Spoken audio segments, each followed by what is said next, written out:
देखो भाई, एलजेब्रा हम पढ़ रहे हैं और एलजेब्रा की जो है एक नई टाइप स्टार्ट करेंगे। देखो भाई, क्या टाइप अपनी वो देखो, आपको ऐसे लिखा मिलेगा भाई, if A upon B plus C plus B upon C plus A plus C upon A plus B equal to मेरा 1 है भाई। और आपने वैल्यू बतानी है, फाइंड किसकी वैल्यू बतानी है भाई, ए प्लस बी प्लस सी। एक तो आपने इसकी वैल्यू बतानी है और एक आपको कहो है आपने वैल्यू बतानी है भाई A square upon B plus C plus B square upon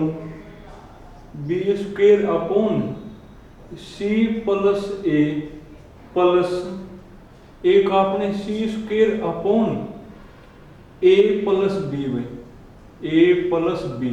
इनकी वैल्यू आपने बतानी है। इफ का मतलब ये आपको गिवन है और इसकी वैल्यू आपने बतानी है। देखो, अलजेब्रा का कोई भी क्वेश्चन हमेशा आप ये चेक करोगे कि गिवन में और जिसकी वैल्यू आपने बतानी है उनमें आपस में क्या रिलेशन है, ठीक है। पर आपने कोशिश करनी है, मान अलजेब्रा का कोई भी क्वेश्चन हो और आपको वो समझ में नहीं आ रहा कि कैसे करें, तो सबसे पहले जो ट्राई है वो आप वैल्यू मान के करोगे। क्या मान के? वैल्यूज मान के। बोलो मैं ए बी और सी है ना, उनकी क्या वैल्यू मानो कि इक्वल टू होना जी। थोड़ा सा मुश्किल होगा आपकी बार मानना। ए बी और सी की मैं क्या वैल्यूज मानू कि इक्वल टू होना जी। आप ऐसे सोचो ना, तो देखो ये 3 टर्म है और 3 टर्म का जो सम है वो 1 है। 3 टर्म का सम कौन है? 1। कब पॉसिबल है? जब इसकी भी वैल्यू 1/3 होगी, इसकी भी वैल्यू आपकी 1/3 होगी और इसकी भी जो वैल्यू आपकी 1/3 होगी तो इक्वल टू 1 होगा। क्योंकि 1/3 प्लस 1/3 प्लस 1/3 इक्वल टू 1 होता है। आगे ना, तो आप रख दे फिर equal to 1/3 A upon B plus C equal to कौन?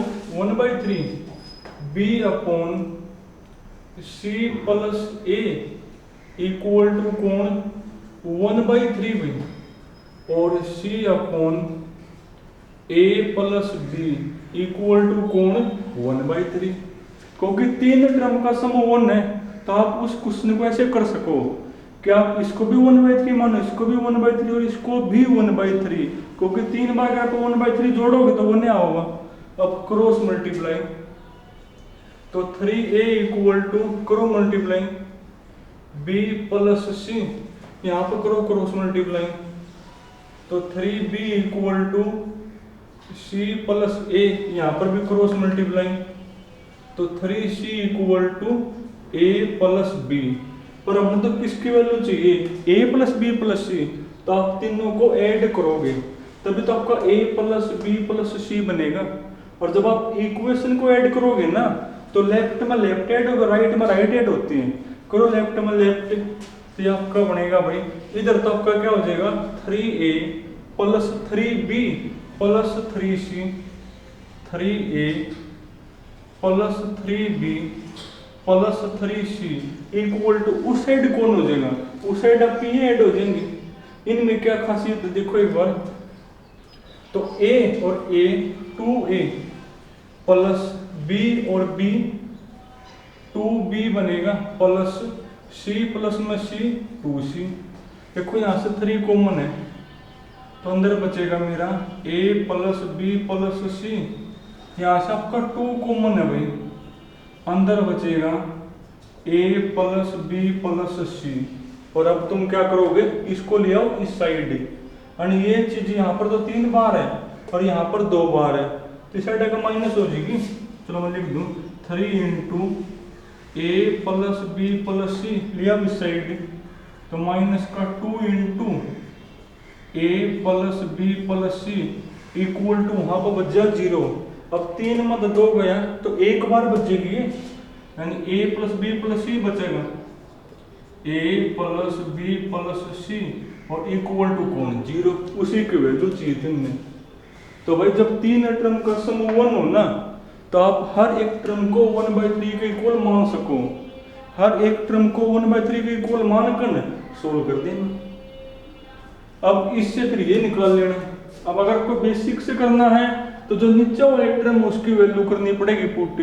और आपको वैसे भी पता है कि जब a plus B plus C equal to 0 हो ना, तो आप a को भी 1 मानो, b को 1 और c को मानो -2 और यहाँ रखो आंसर आ जाएगा।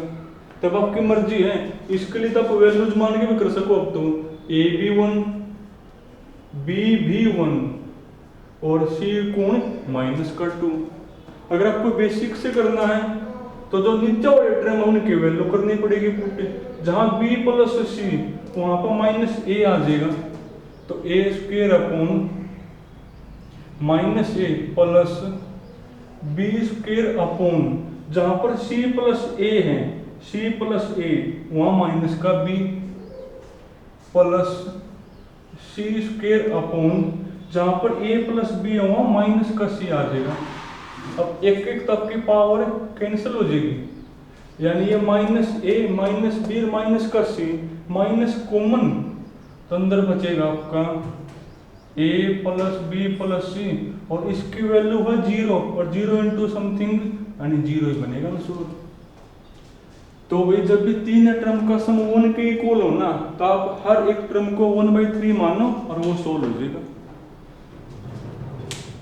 और देखो भाई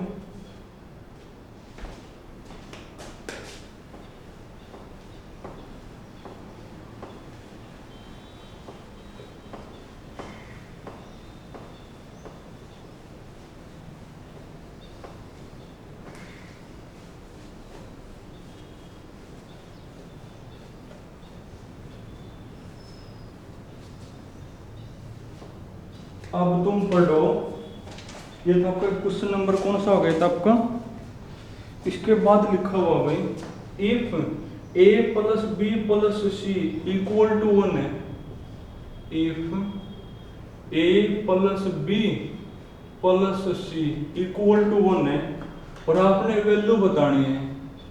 फाइंड किसकी वैल्यू बतानी है भाई, a प्लस 1 इंटू में b प्लस 1 इंटू में कौन c प्लस 1, इसकी वैल्यू आपने बतानी है। a plus B plus C equal to 1 है और इसकी वैल्यू निकालनी है। तो फिर वही चीज वैल्यू जो मान के ही करनी है कोशिश। बोलो a b और c में क्या मानो इक्वल टू 1 आ जाए। अरे फिर वही चीज तीन टर्म का सम 1 है, कब पॉसिबल है, जब इसकी भी वैल्यू 1/3 होगी, इसकी भी 1/3 और इसकी भी कौन होगी 1/3 होगी।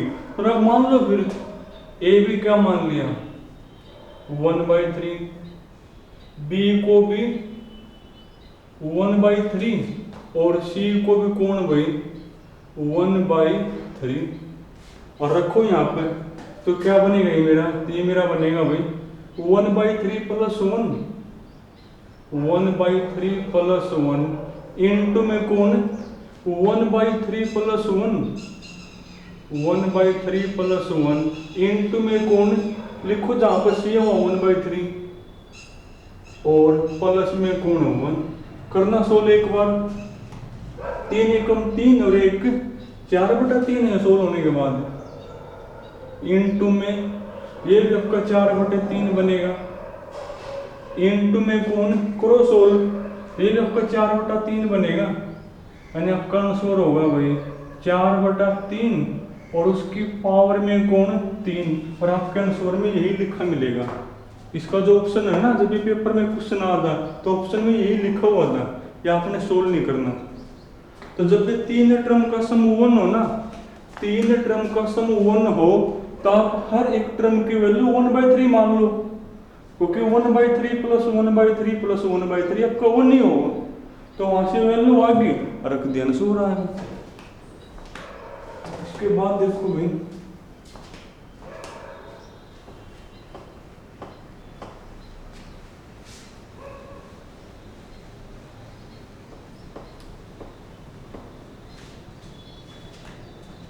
इससे आगे वाले में लिखा हुआ है if A plus B plus C plus D equal to 1 है भाई। If A plus B plus C plus D equal to मेरा 1 है और आपने वैल्यू बतानी है। फाइंड किसकी वैल्यू बतानी है भाई? ए प्लस 1 इंटू में बी प्लस 1 इंटू में कौन सी प्लस 1 और इंटू में कौन डी प्लस 1। इसकी वैल्यू आपने बतानी है। A plus B plus C plus में डी इक्वल टू 1 और इसकी वैल्यू बतानी है। अब देखो फिर अब के बाद 3 टर्म का समूह 1 नहीं बल्कि 4 टर्म का समूह 1 है। अगर 4 टर्म का समूह 1 हो तो आप हर एक टर्म की वैल्यू 1/4 मानोगे। क्या मानोगे? 1/4। तो अगर आप 1/4 को 4 बार ऐड करोगे तो 1 आओगे।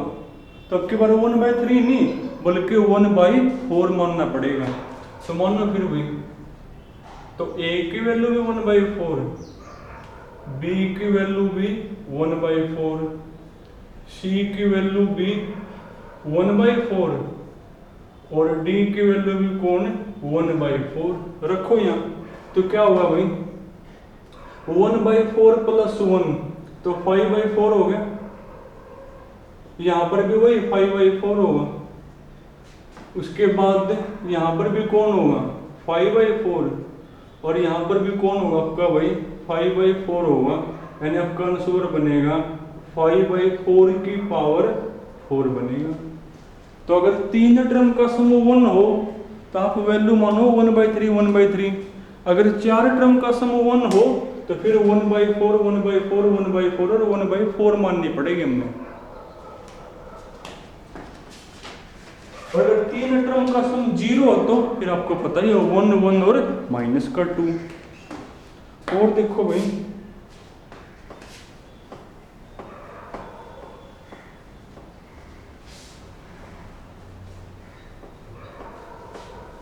देखो इसमें लिखा हुआ है if A plus 1/b if A plus 1/b equal to 1 है और b plus 1/c b plus 1/c equal to भी 1 है और आपने वैल्यू बतानी है भाई किस किस की। एक तो a इंटू बी इंटू सी बल्कि इसमें 2 पार्ट है भाई और एक आपने वैल्यू बतानी है c प्लस 1/a। इनकी वैल्यू आपने बतानी है। वो आपको गिवन है इनकी वैल्यू बतानी है। तो सोचो फिर तो शुरुआत तो आप वैल्यू मान के करने की सोचोगे। बोलो a b और c में क्या मानो कि यहाँ पर भी 1 आवे और यहाँ पर भी 1 आवे और आसान है बिल्कुल भाई। सोचना बिल्कुल ही आसान है। देखो 1 कब बनेगा 1 आपका कब बनेगा क्या मानूं मैं ए बी और सी। ए बी और सी देखो आपको क्या मानना पड़ेगा। अरे आसान है। ए आप मान लो -1 बी आप मान लो 1/2। क्यों? जब तुम यहाँ 1/2 लिखोगे तो पलटकर ऊपर 2 हो जाएगा और 2 में से -1 का तो 1 आ गया। देखो ये आपको आना चाहिए भाई। ए अगर मैं -1 और बी अगर मैं 1/2 मानूं तो पलट के ऊपर 2 हो जाएगा और 2 - 1 तो ये 1 नहीं आ जाएगा। अब बी तो आपका 1/2 फिक्स हो गया। अब सी बताओ क्या मानूं। सी में क्या मानूं कि 1 आ जाए। यानी 1/2 में मैं क्या जोड़ूं कि 1 आवे। 1/2 जोड़ो तो 1 आऊंगा। यानी सी भी आपको 2 मानना पड़ेगा। सी भी आपको 2 मानना पड़ेगा क्योंकि 1/2 प्लस 1/2 1। ये वैल्यू यहाँ रखो आंसर आ जाएगा। रखना एक बार यहाँ a है -1 b कौन है 1/2 और c मेरा कौन है भाई 2 है ना। 2 से 2 कैंसिल हो गया यानी देखो -1 है। अगर आपको बेसिक से करना हो तो वो देखो भाई कि आप बेसिक से कैसे करोगे। तो पेपर में तो जो है ना आपको वैल्यू मान के ही करना है भाई। बेसिक के बारे में देखो इनको सोल्व करना पड़ेगा। यहाँ एलसीएम लो भाई तो यहाँ पर एलसीएम बनेगा बी, बी इंटू ए यानी ए बी प्लस बी से बी कैंसिल हो गया 1 इक्वल टू मेरा 1 क्रॉस मल्टीप्लाई यानी A B plus 1 equal to कौन हो गया बी, इसको क्रॉस सोल्व, यहाँ पर भी एलसीएम लोगे तो एलसीएम आपका बनेगा सी, तो सी को 1 से करो डिवाइड सी और सी इंटू बी यानी सी बी को या बी सी प्लस सी से सी कैंसिल हो गया तो 1 इक्वल टू 1 क्रॉस मल्टीप्लाई तो B C plus 1 equal to कौन सी। अब हमने तो इसकी वैल्यू चाहिए ए बी और सी की, तो क्या करोगे ये जो बी की वैल्यू है ना वो यहाँ रखोगे, तो इसको इक्वेशन नंबर 1 इसको इक्वेशन नंबर 2 भाई, तो पुट दी ऐसे लिखोगे put the value of be in equation 2 करना पुट एक बार, तो जहां पर बी है वहां पर क्या लिखोगे, वहां पर लिखोगे ए बी प्लस 1 इंटू में सी तो है प्लस 1 इक्वल टू कौन सी, ये सी करो अंदर मल्टीप्लाई तो A B C plus C into 1 C plus 1 equal to C है मेरा, सी से सी कैंसिल हो गया, इस 1 को ले जाओ साइड, तो ए बी सी की वैल्यू कौन होगी मेरी -1 होगी ये आ गई। तो अगर आपको बेसिक से करना तो ऐसे करना पड़ेगा कि इसको भी सोल्व करो इसको भी सोल्व करो और इसको सोल्व करने के बाद जहां पर बी है ना वो ये वैल्यू करोगे पुट, उसके बाद इसके बारे में अगर आपको वैल्यूज देखना तो कर दोगे पुट अनुस्वार आ जाएगा, अगर आपको बेसिक से करना हो तो इनकी वैल्यू करनी पड़ेगी पुट सी की और 1/a की, देखो 1/a की तो यहाँ तक पुट होगी, a की वैल्यू कौन है यहाँ पे, यहाँ से a की वैल्यू बनेगी 1 - 1/b 1 माइनस, अब एलसीएम लो तो b यहाँ पर मल्टीप्लाई, ये तो आपकी a की वैल्यू आई है, हमने तो 1/a चाहिए, तो 1/a कौन होगा, ये पलट जाएगा अपना भाई यानी b/b - 1। अब c चाहिए वो c आपका यहाँ आता होगा, इस b को ले जाओ उस साइड तो 1/c 1/c कौन होगा 1 माइनस में b, तो पलटो इसको ताकि c आ जाए, तो यहाँ पर भी पलट जाएगा अपना यानी 1/1 - b। अब आपके पास सी बी और 1 + ab है तो क्या वैल्यू बनेगी भाई, तो c + 1/a, c की लिखो c की मेरी 1/1 - b प्लस 1/a की कौन है b/b - 1। अब ताकि एलसीएम सेम हो जाए तो आप यहाँ से माइनस कॉमन ले लो और माइनस में कॉमन लेकर न यहाँ बीच में लिखोगे ये माइनस ये प्लस, ताकि जो एलसीएम वो क्या हो जाए मेरा 1 - b 1 - b तो 1 - b कट गया यानी 1, फिर माइनस इससे ये कैंसिल हो गया यानी b, अब 1 - b तो 1 - b पूरा ही कट गया यानी अनुस्वार कौन होगा मेरा भाई 1 बनेगा। तो बेसिक से देखो पेपर में तो आपको करना नहीं, पेपर में तो आप वैल्यूज मान के करोगे और बेसिक आपको इनका ये बनेगा भाई। एक और देखो बेसिक,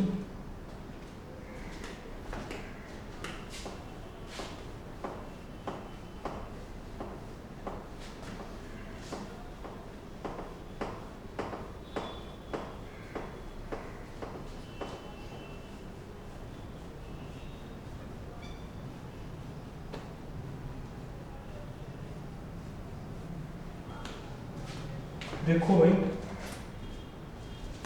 इसमें लिखा हुआ है ब्रैकेट बड़े वाली a/b का स्क्वायर a/b का स्क्वायर का होल स्क्वायर प्लस बड़े वाली ब्रैकेट है भाई b/a का स्क्वायर b/a का स्क्वायर और फिर पूरे का स्क्वायर है भाई +2 - 1 और अपॉन में लिखा हुआ है a/b का स्क्वायर ए अपॉन बी का square plus B upon A का स्क्वायर, बी अपॉन ए का स्क्वायर प्लस 1 में।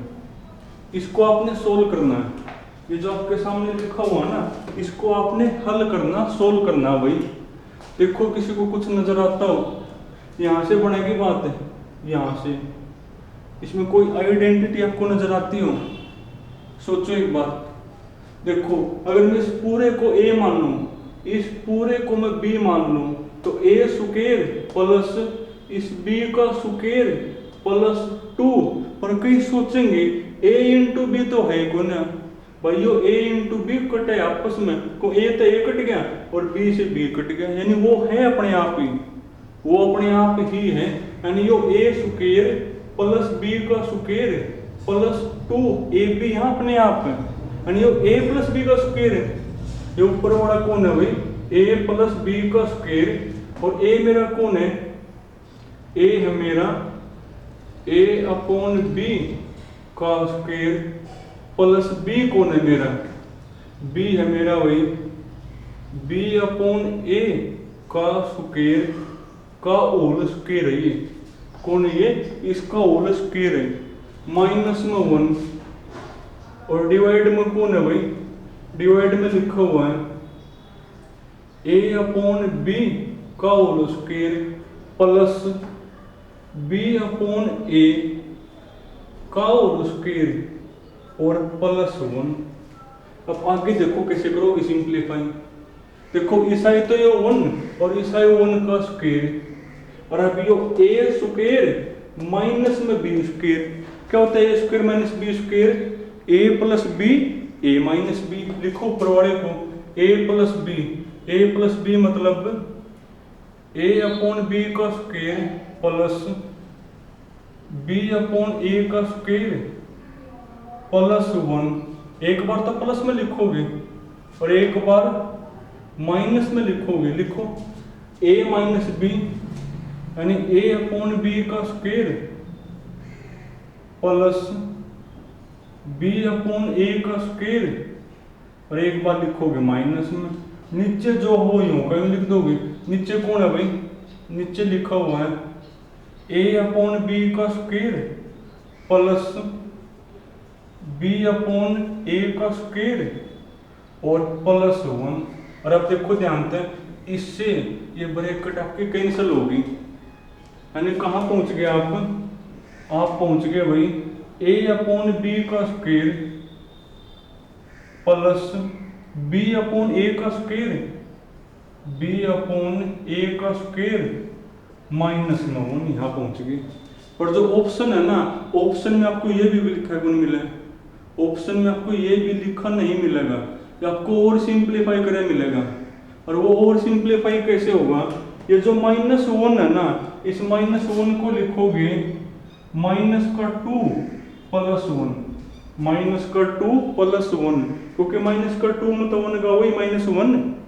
और अब आपकी दोबारा से फिर आइडेंटिटी बन गई A square plus B square minus 2। अब कई सोचे ए भी तो है कौन? अरे ये कटे हैं, वो अपने आप ही है, यानी यो ए माइनस बी का स्क्वायर है। यानी कौन है यो? ए माइनस बी का स्क्वायर। ए कौन है? ए बाई बी माइनस बी कौन है? बी अपॉन ए। इसका होल स्क्वायर है यो, इसका कौन है? होल स्क्वायर, और प्लस में कौन? 1। अब मिलेगा आंसर। तो चलो तुमने आज जो है ना भाई यहाँ तक करना है, बाकी फिर कल करेंगे।